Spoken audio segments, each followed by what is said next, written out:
council, don't forget about that. Civic duty, don't forget to vote. Mondays, if you're interested in Occupy Venice, and by the way, of course, Occupy Venice sponsors that event. We also have a really big event, Occupy Fights Foreclosure. That's going to be at the Vortex. It's right there. We want most of our energy put into solutions. At least half of this program will be talking about what you can do to address the issues that we've covered here tonight.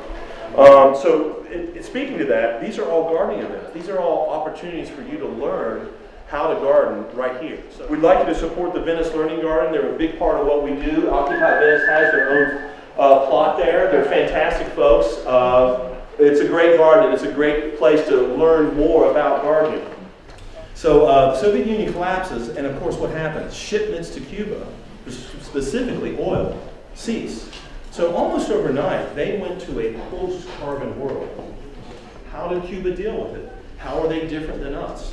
So this film really sort of shows us that. It's a blueprint. It's also very inspirational because they're a fantastic group of people. So without any further ado, let's take a look.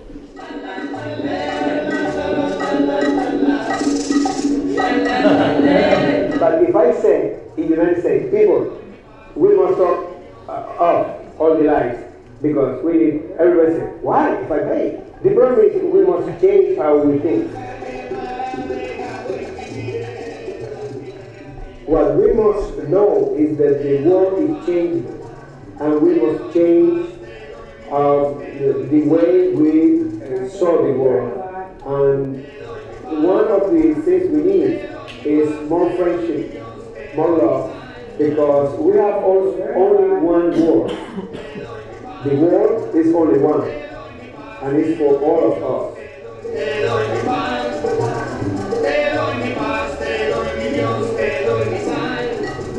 To be happy, I think that's a challenge, the world challenge.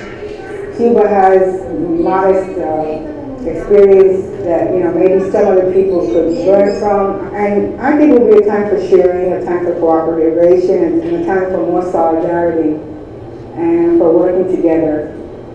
I think maybe we'll have a better world.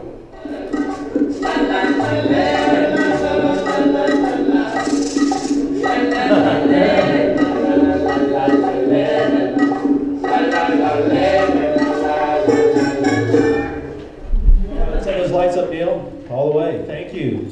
Wow, what'd you guys think? We all know, of course, in this country, we've gone to the mega farm, the mega store, the mega corporation, the mega cluster. I also have, I make a mention of the consequences. One thing we have to keep in mind, it's not just fuel. Everyone here knows that we get thousands of products, including plastics, makeup, fertilizer, on and on and on from oil production. So even if we're able, let's say in a fantasy world, we're able to replace that energy through solar and all these other things, hydrogen, whatever they can come up with, there's all these products that we've grown accustomed to that will not be available. Of course, we can replace those, but it's going to take ingenuity. To produce 1 calorie of plant protein requires 2.2 calories of fossil fuel energy. 1 calorie of factory-raised beef production protein requires 25 calories of fossil fuel energy. Because the U.S. government's farm policy favors large farms and monocultures like wheat and corn and so on and so forth, the price of fruits and vegetables climbed approximately 40% between 85 and 2000. We all organize around food, yes? When you throw a party, where's everybody hanging out in? The kitchen. Because everyone gathers around the food. One of the reasons we have food at this event is it brings people together. We all know that. So, community and rethinking how we interact with each other is a part of it. A very special guest for you, a woman who was in the film. She's an activist. She's a teacher, probably the most important thing. She's a mom. Yes, she's a mom. That's the most important thing. And she's been traveling to Cuba how long? About 13 years. And how many times have you gone? 20-something. She's also, I would say, an emissary between Cuba and America, really trying to improve relations through environmental issues. Please put your hands together for Rachel Brown.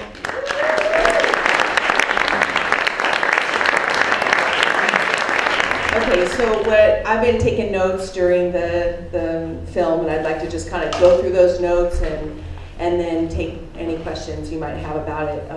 I teach high schoolers, and boy, it takes them about 5 minutes before they're like, and they want to hear every word, because I'm not talking about how to go to college, to get $80,000 in debt, to go then work for some thing that has no meaning to them at all. I'm teaching them how to grow food. I'm teaching them how, you know, whatever, go to college too, but a lot of different alternatives. So all the work that we're all doing matters so much. Kids love to hear that. They love to hear that their lives matter. And so all the work that we're all doing in this room really, really matters. One of the words, not to use the, you know, the lingo too much, is alienation.